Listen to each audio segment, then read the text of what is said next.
149, Faber versus Barao is going down in Calgary, Alberta, Canada, despite the best efforts of the injury gods.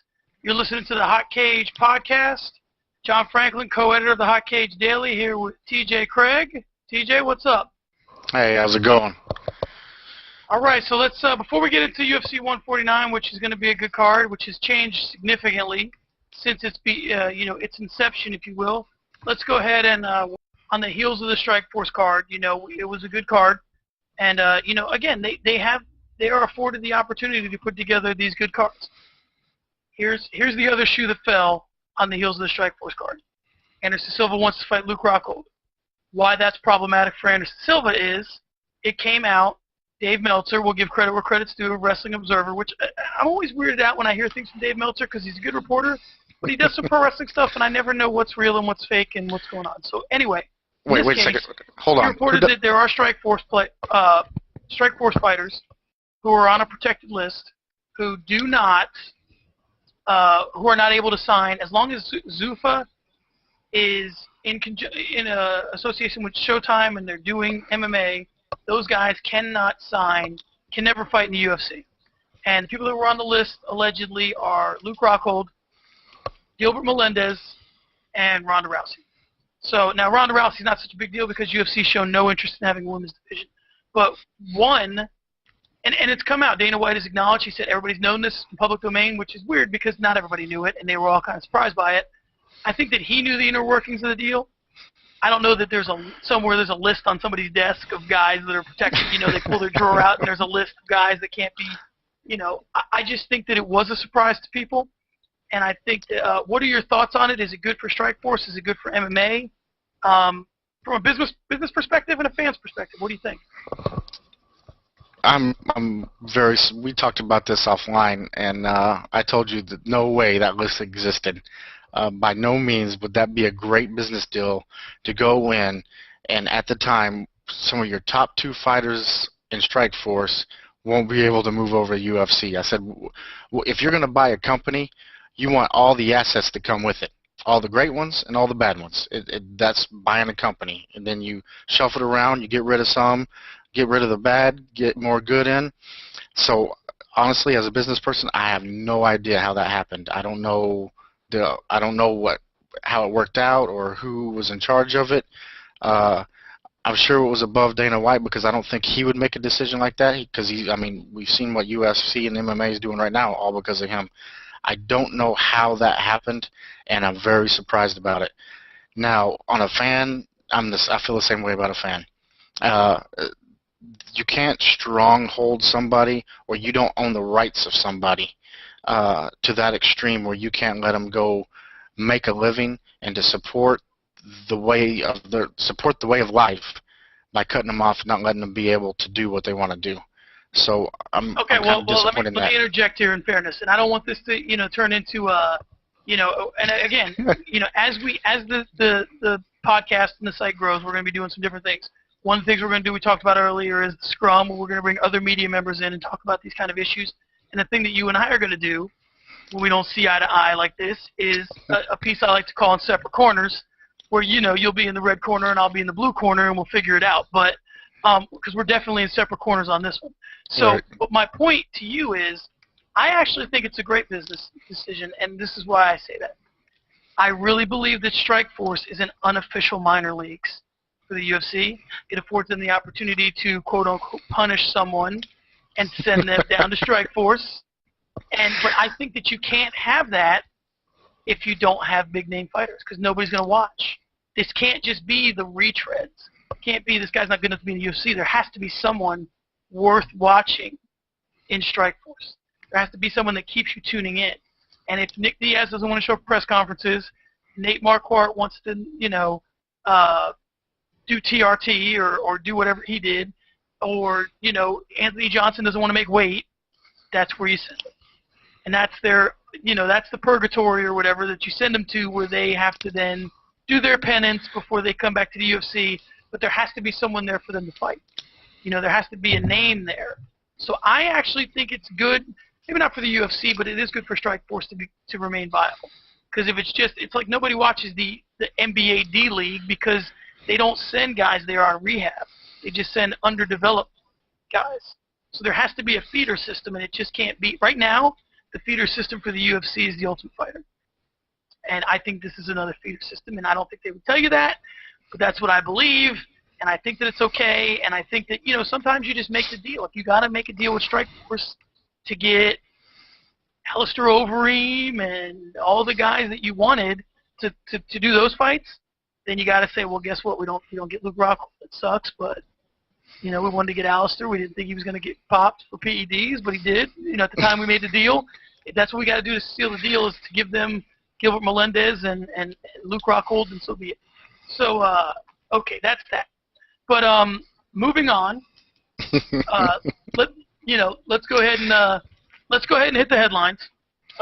Even further, outside of events, a few things that we'd like to formally announce here on the Hot Cage podcast. There are headlines that have been announced other media outlets. The UFC 153, the fight is in HSBC Arena in Rio de Janeiro, Brazil, and it now has a headliner. It is going to be Jose Aldo defending his belt against Eric Koch. What are your thoughts on that fight? Briefly.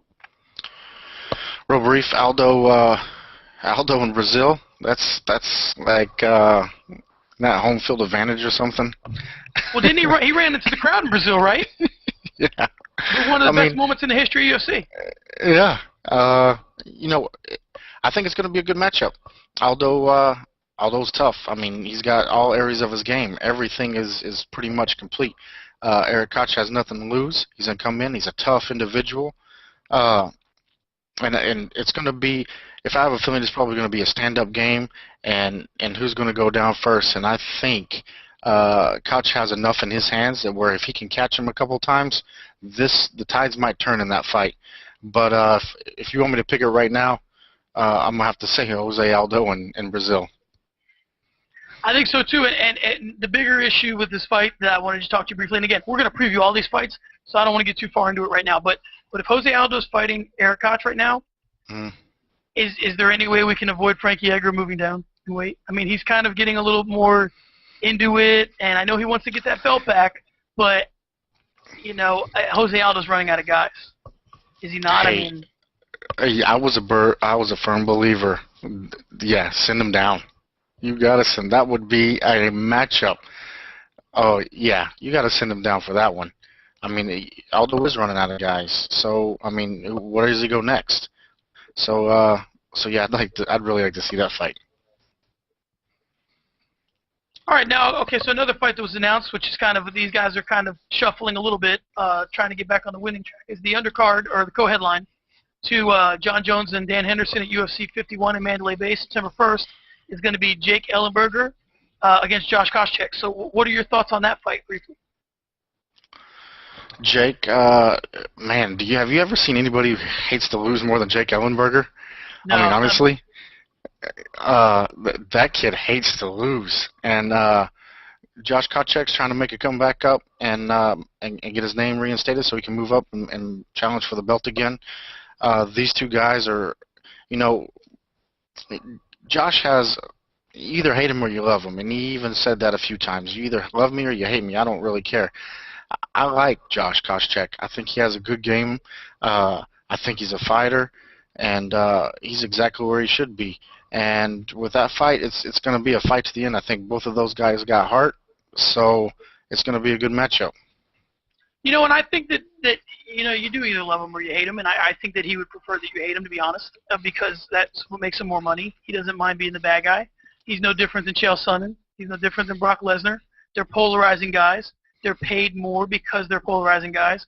Half the fans tune in to watch Koscheck win, and the other half, turn in to watch him get his ass kicked. So, I mean, and that sells tickets. So, I'm not a big fan of Koscheck because I don't think he's funny like Chael, and I don't think he's, I don't think he's funny like Brock either, to be honest with you.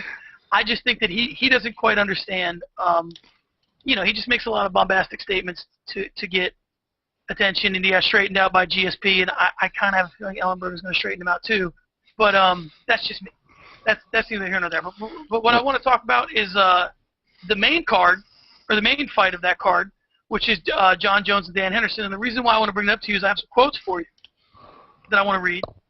Dan Henderson has uncharacteristically been doing some talking, and I'm going to read you the quotes, and I'll tell you first what Dan Henderson said.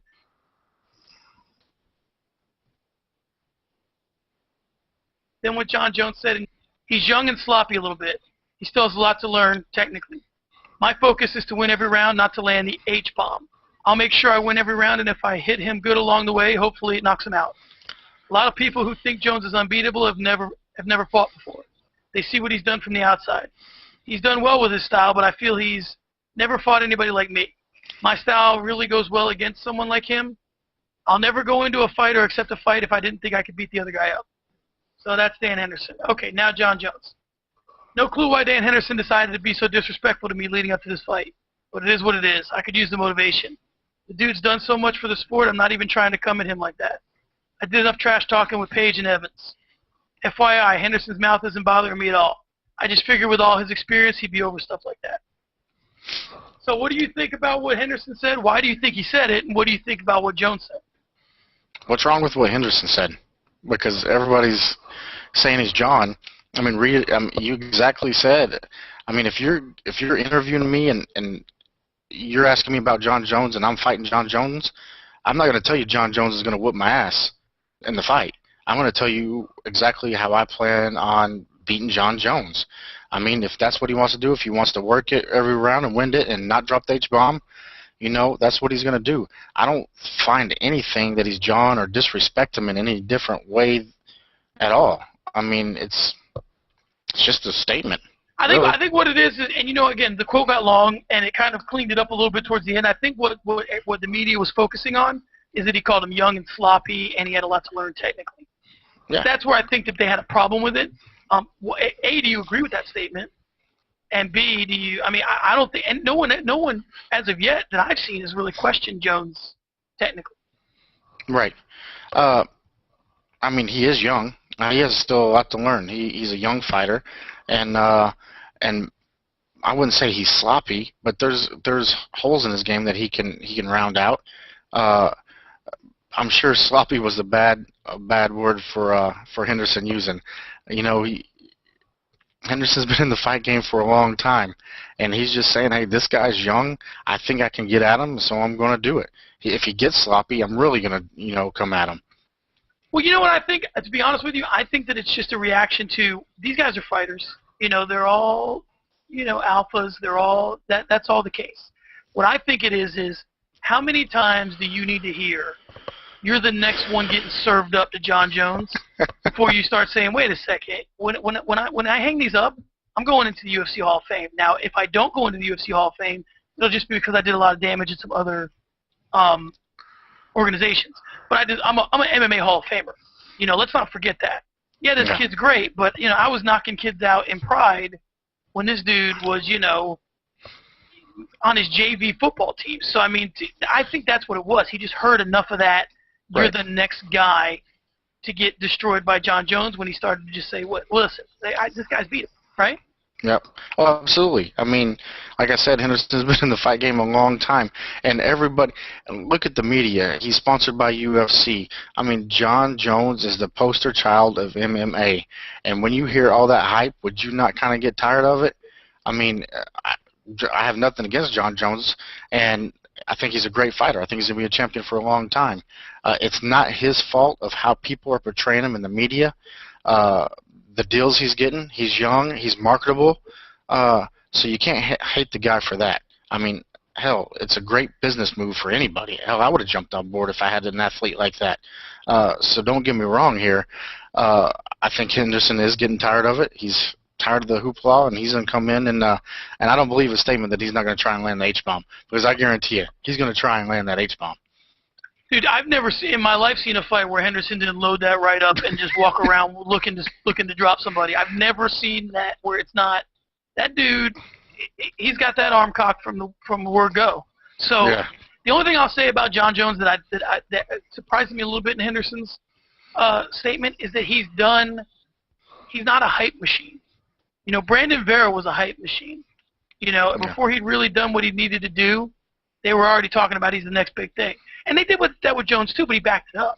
I mean, that year he put together the fact that someone other than John Jones won Fighter of the Year at the ESPYs is ridiculous because he put together a year with beating Rampage, with beating Evans, and it may not have been a calendar year, with choking out Machida, beating Shogun. I mean, no one's ever put that kind of run together. You know, so I don't know. I think he's earned it, but if I'm Henderson, I'd probably be like, listen, let's take it easy, guys. Okay, so moving on to the next thing.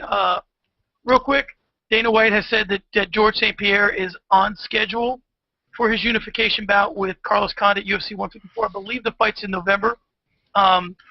So we're going to get to see that fight, which a lot of fans have been waiting for. I'm a little concerned about GSP being rusty. I got my Canada shirt on just because, the fight's in Calgary. I wanted to represent, but you're hurting my feelings about GSP coming back.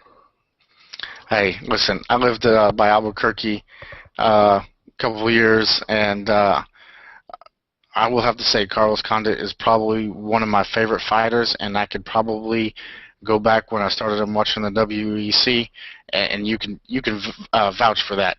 I've been on this guy's back ever since then. I think he's a great athlete. I like him as a person in the media. He's calm and collected, and he knows what he wants, and he goes and gets it. Man, I'm a big Condit fan, and I can't wait to see this fight. Not that I'm saying he's going to be GSP. I'm just telling you from the other side of the street. And Condit's one of those guys. He's funny. He's like Forrest Griffin a little bit. He's not as quirky as he is. But the thing I like about a guy like Condit is a serious competitor. And the second that you start doubting him and making him play second banana to somebody, he can't stand it. He's like, listen, I'm a serious guy.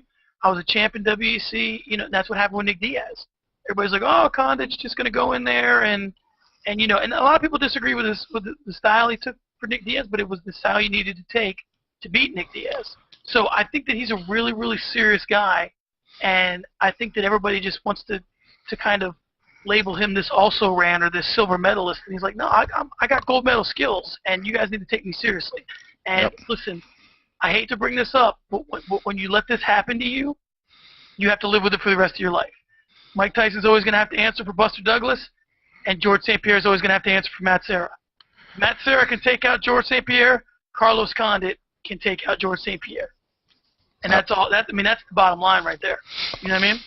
Yes, I would agree with that wholeheartedly. It's going to be a great bout. All right, now one thing I want to talk about before we move on to the next to UFC 149 and start to preview that is I got to touch on this. It's got me super excited. It's not going to happen, so I don't know why we're wasting our time. I have got to talk about this. Rampage Jackson and Chael Sonnen. Hey, have you read the quotes? I don't know if you've read them. I'm going to read them to you. So I sent you the text the other day. I said, let's do it. Yeah. Rampage and Chael. No, I want to see it. I do. I really want to see it a lot. And I'm going to tell you why here in a second. Let me read you the quotes first. For those out there in cyberspace that haven't heard, Rampage Jackson and Chael Sonnen are kind of jawing. Rampage was getting interviewed by MMA Elite, I believe at the Expo, or no, it would have been after the Expo. But he's getting interviewed by MMA Elite, and this is what he told them. He sucks. I think Chael should keep his word and leave the UFC because he said that's what he'd do if he lost, and he lost horribly. Bad. Chael sucks. And then this was Chael's response in true Chael fashion. He said to keep it professional, my answer would simply be Rampage has one fight left, and it's not against me. Now, had you asked me in the streets, in my kingdom, amongst my people, well, I'm not wearing a suit and an earpiece, and if I have my sponsor's T-shirt on, my answer might have been different. I'd probably have said, hey, Rampage, why don't you stick to making box office disasters and driving the wrong way on the freeway while you're jacked up on Mountain Dew, because, Paige, you're not on my level. Now, in fairness to Chael, just to give the full quote, I think Chael actually said something there, too, about violating female MMA reporters, which was left out of this thing that I got off MMA. Those quotes were courtesy of MMA Junkie. But, yeah, I mean, they're not screwing around. They don't like each other. And Chael's talked about going to 205. And Rampage has one fight left. Now, here's my plea to the UFC. Now, I'm not going to get on my knees like a fighter and beg for a title shot, but if I would get on my knees, I would move this chair. I'll almost do what I'm going to do is I'm going to do this. I'm going to move this chair and I'm going to get down on my knees, and I'm going to say to Dana White and Joe Silva, who probably don't listen to this podcast, but they should, please, if you guys do nothing else for me in the entire time that the UFC is in existence, I want to see Rampage Jackson and Chael Sonnen fight at 205 pounds, because as much of a UFC fan as I am, I couldn't care less about Glover Teixeira fighting anybody, much less Rampage Jackson.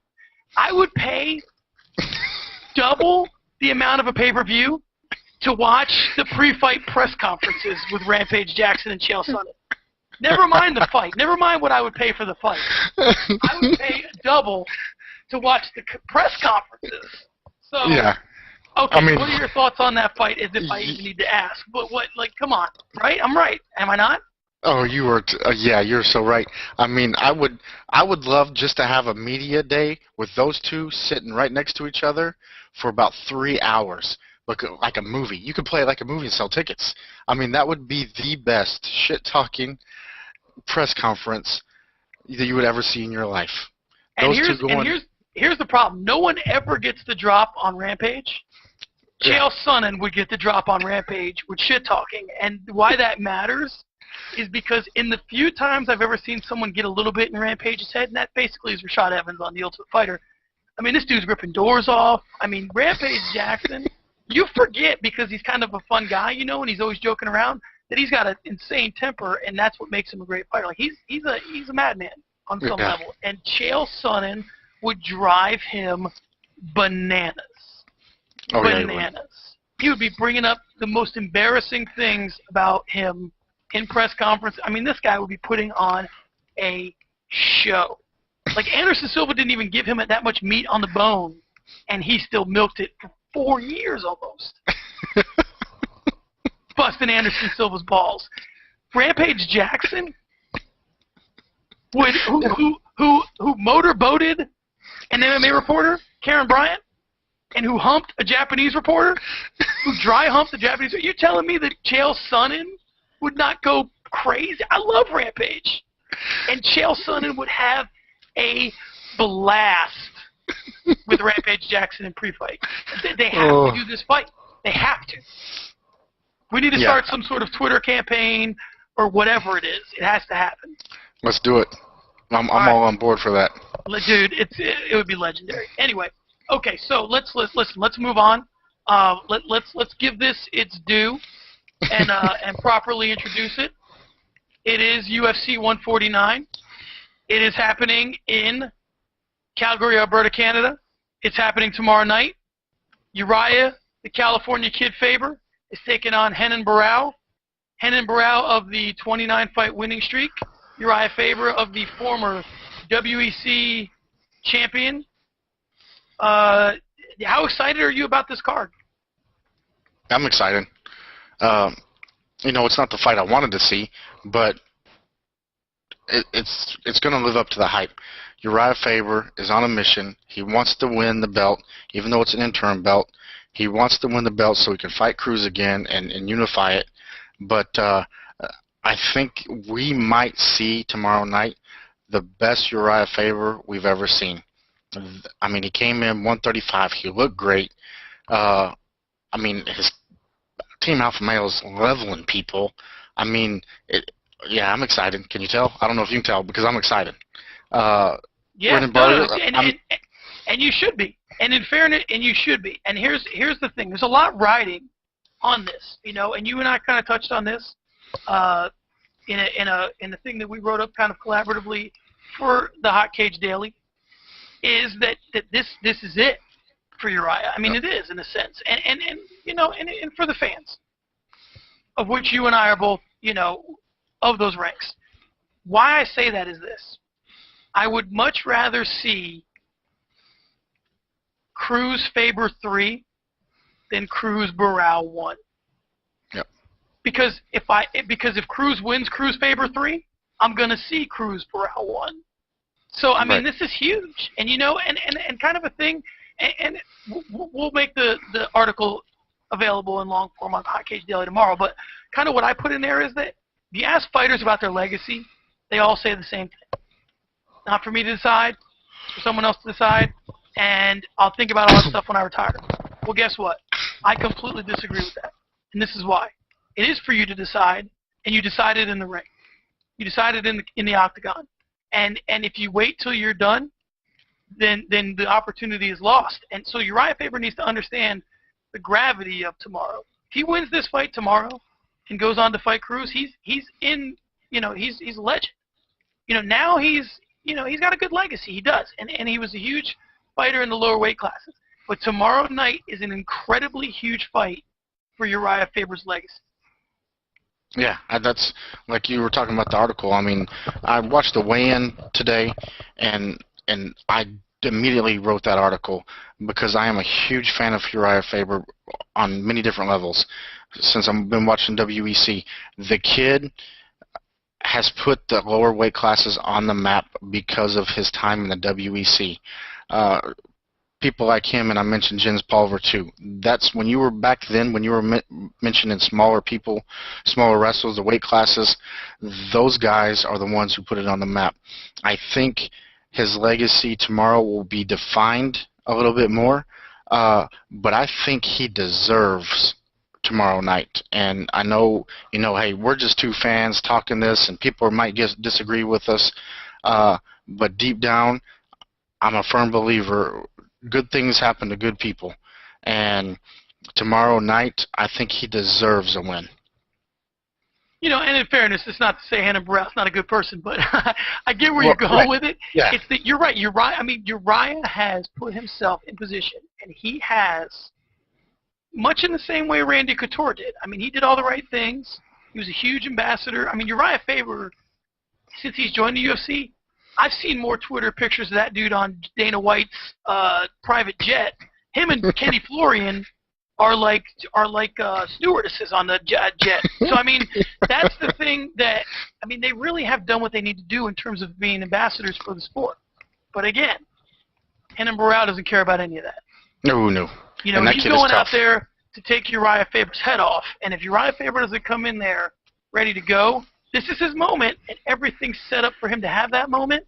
But Hannah Barao would like nothing more than to ruin that. He doesn't care about Uriah Faber's legacy.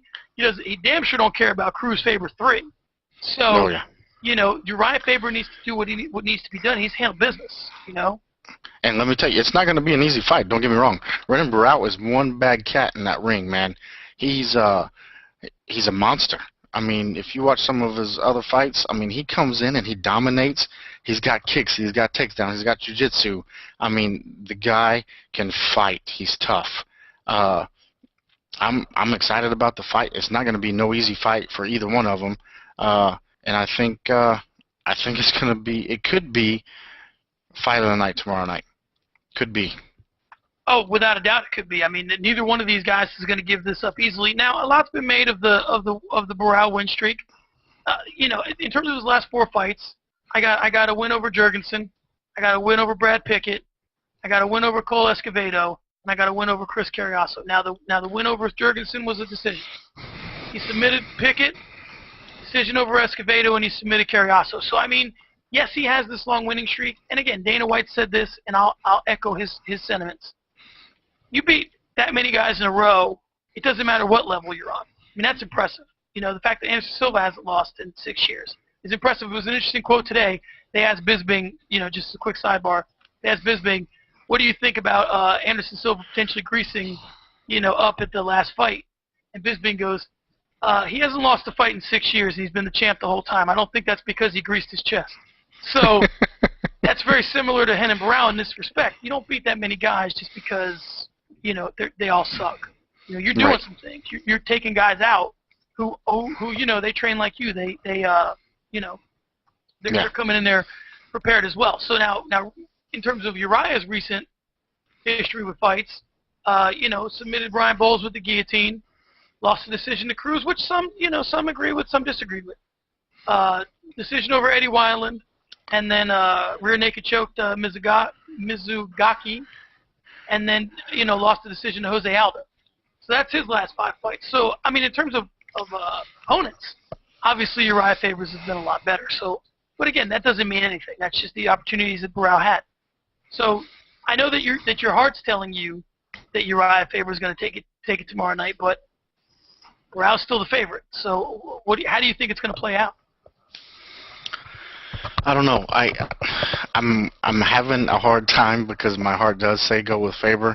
Barao's younger. He's got some good stand-up game, good takedown game. He's got good submission. But I'm going to go with my heart because that's what it's going to take to win tomorrow night. So I'm going to say Faber is going to take it tomorrow night. Yeah, and again, it's hard when you're an MMA reporter like we are. You're in the media, and also you're a fan, and you've been a fan for a while. Barao's just kind of showing up to the party. You know, he's a young guy. He's 25. You want to pull for Uriah. You know, you kind of want to see it happen. Just real quick on the tail of the tape, they're both 5'6", both 135 pounds. Barao's got 1 inch more of reach. They both fight orthodox, but you know, Barao's 8 years younger. So I think Uriah has his stance is orthodox. His fighting style is very unorthodox. So right. I think that's maybe what it takes to get Barao. Now the thing I will say is Barao's out of the Aldo camp. Okay, and Uriah had a lot of trouble with Aldo. A lot of trouble.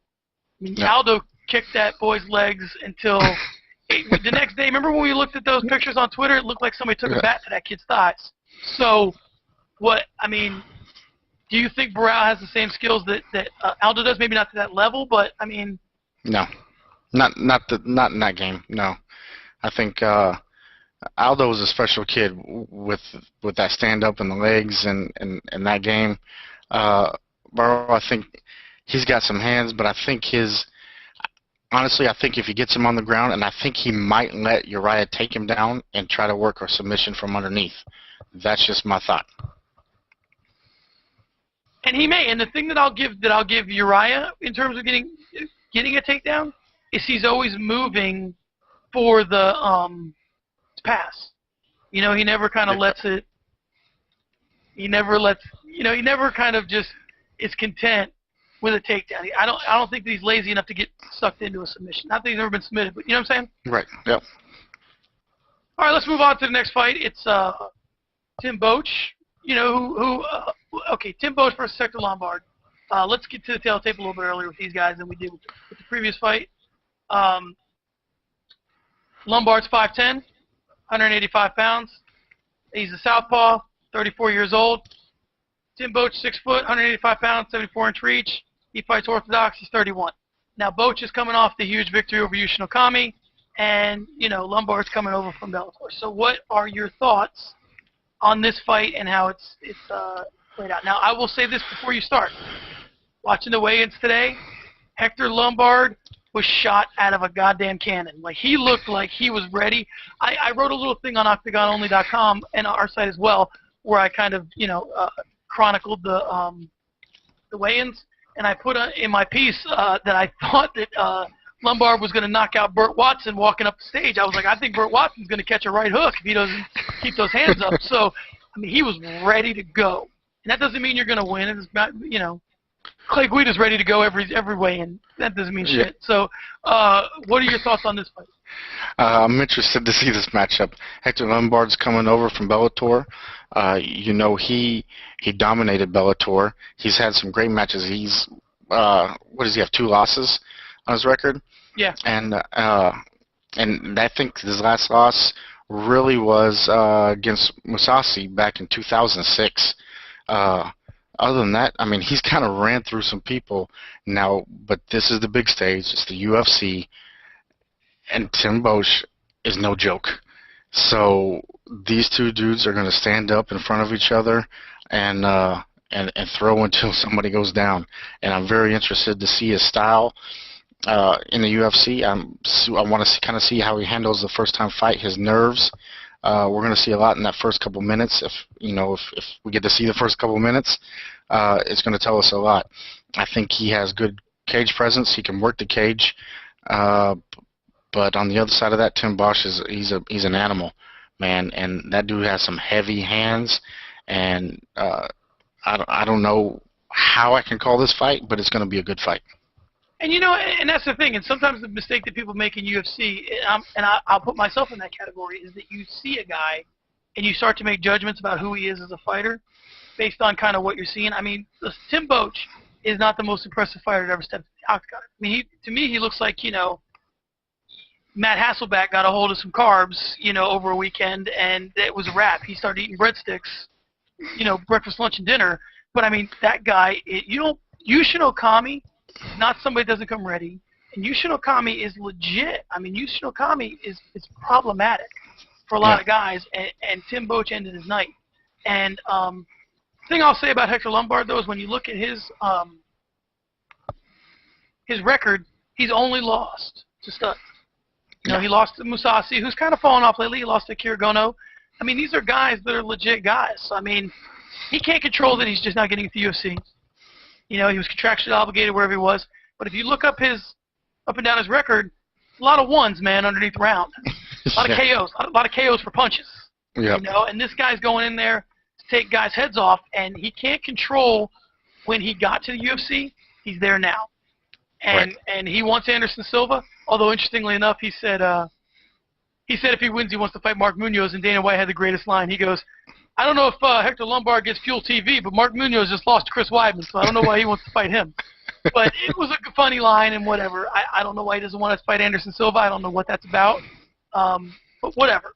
If he beats Tim Boach convincingly, he'll be fighting Anderson Silva whether he wants to fight him or not. But these guys are serious business, man, and they're going in there to make a mark. I guarantee you that Tim Boach goes in there and takes out Hector Lombard, he'll be calling out Anderson Silva like Chris Weidman was. So he probably won't get him, but he'll be calling him out. So what's your take? What's your prediction on this fight? I'm taking Hector's first ring appearance in the UFC, but I'm going to go ahead and call it. I think Boach is not going to. I think Boach will win the fight. I don't know if. Yeah, I'll go ahead and say it. TKO. I think he will. I think he's got heavy hands. He's on a good roll right now. He's confident. He's going to go in there. He looked great in the weigh-in, man. And I think he's going to go work up a stand-up, and I think he's going to knock him out. Taking Tim Boach. Wow, man. You might want to take that to Vegas. I will say this. I think that I don't disagree with you. Now, another thing Dana White said in the presser was that, octagon jitters are a real thing. And this is the first time he's ever fought in the UFC. Oh. The biggest crowd he's ever been in front of. Canadian fans are out of their minds for the UFC. And actually, we're like I said, we're working in collaboration with the Octagon Only. And, we're hotcagedaily.tumblr.com. And the guy that runs Octagon Only is a Canadian guy. And I kind of want to get him on one of these podcasts and get in. You want to get in separate corners. I want to see who he thinks are bigger MMA fans.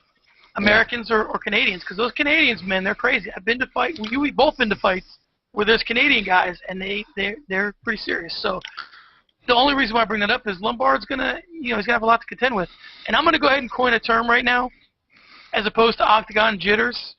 And I don't know if anybody's ever said this before. If they have, I apologize for taking this. Maybe we're just like-minded folks, but I think that the first time you fight in the UFC, you get a case of cage fright.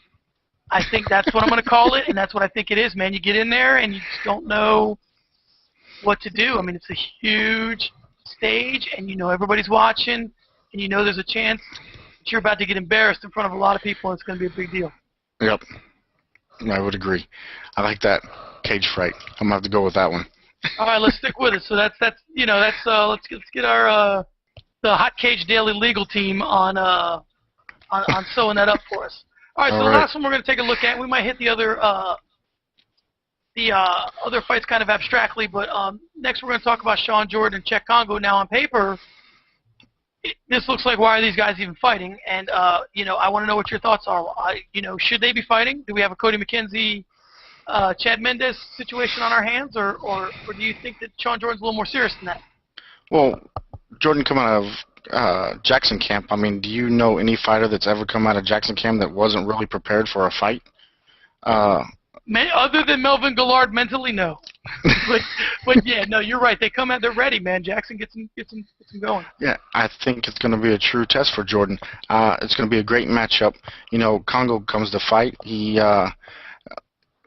he he's just a monster, man. He's a big dude. He's got some good stand-up game, and Jordan's first test as Czech Congo was gonna be a big test, man. And I don't know how he's gonna react, but if I'm guessing, well, Jackson said he was the best heavyweight athlete he's ever seen. And I know you're hyping your fighter a little bit, but if that's true, then I'm gonna have to get on that band camp, because if he is the best athlete he's ever seen, then I'm excited about tomorrow night. I don't know how I'm going to call this fight yet, but it's an interesting fight. Now, in fairness to Greg Jackson's statements, they don't really produce great heavyweights at Jackson. Yeah. I mean, wasn't Tim Sylvia a Jackson fighter? So if that's your bar, then then okay, I can understand that. But he's a great athlete. He is, and the comeback against Pat Barry was amazing. Nothing short of it. I mean, he was on, I don't know if the politically correct term, Queer Street applies, but that guy was out. I mean, he was out. He was seeing stars, and it was a wrap, and he came back. And just to tell the tape real quick, he's 6'4", 240, 82 inches of reach, which is a huge advantage over Sean Jordan. He fights orthodox, 37 years of age. It's funny, you don't really ever talk about Congo's age, but he's up there. Now, on Jordan's side, he's 6 foot, 260 pounds, so he's 20 pounds heavier than Congo. I think he came in about 17 pounds heavier at the actual weigh-in. He fights southpaw, and he's 27. Now, in terms of the reach, I said it was a huge advantage. It's 8 inches. So that's a huge I don't know. advantage. Again, you said that you're not ready to call this fight. Real quick, I just want to tell you some interesting things that happened this week with Congo in terms of the press conferences. Two funny things that happened with him is, one, somebody asked him what he thought about being a gatekeeper and if he felt as if he was a gatekeeper.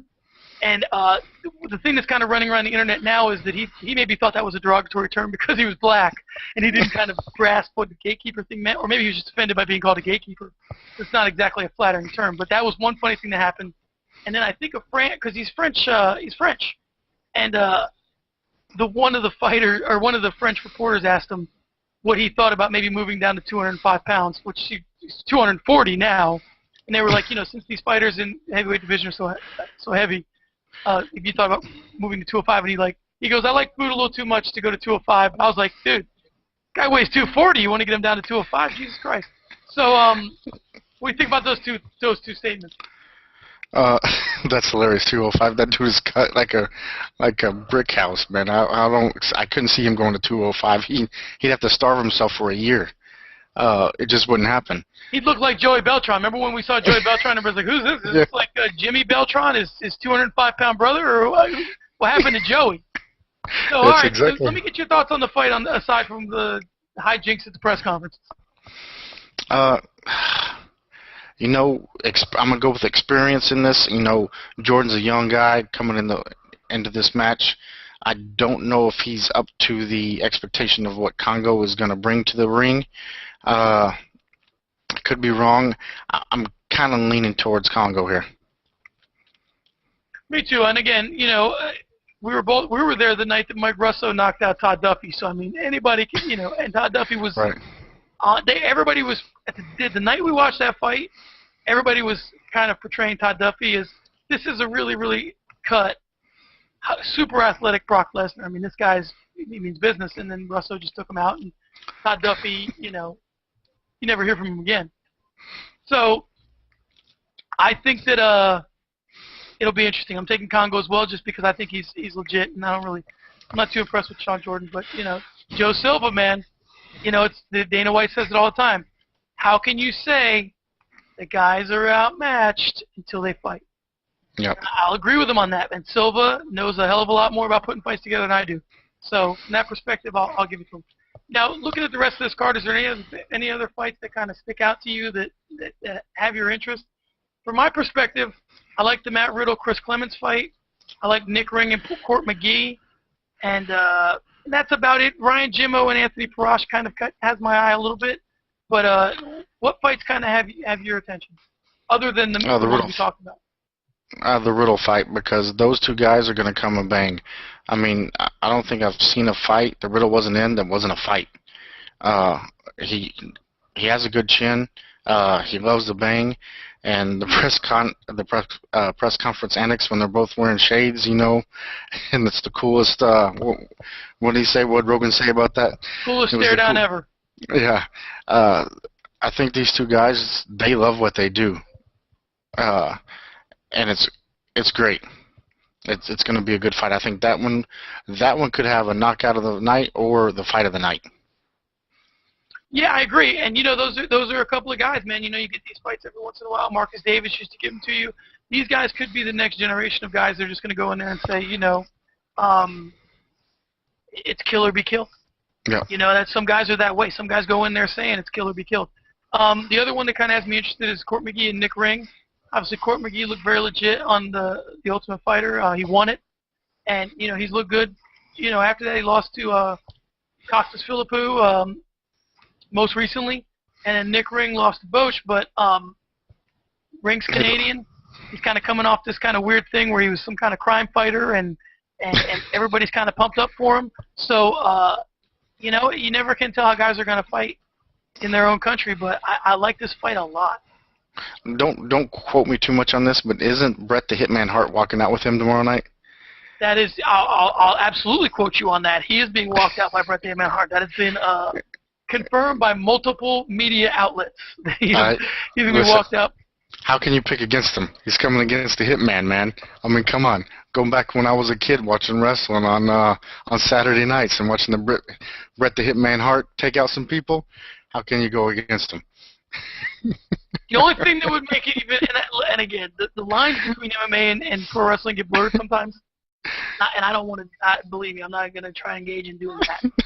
I like the fact they're separate entities, and I like the division of them, just like I like the way MMA and boxing are divided.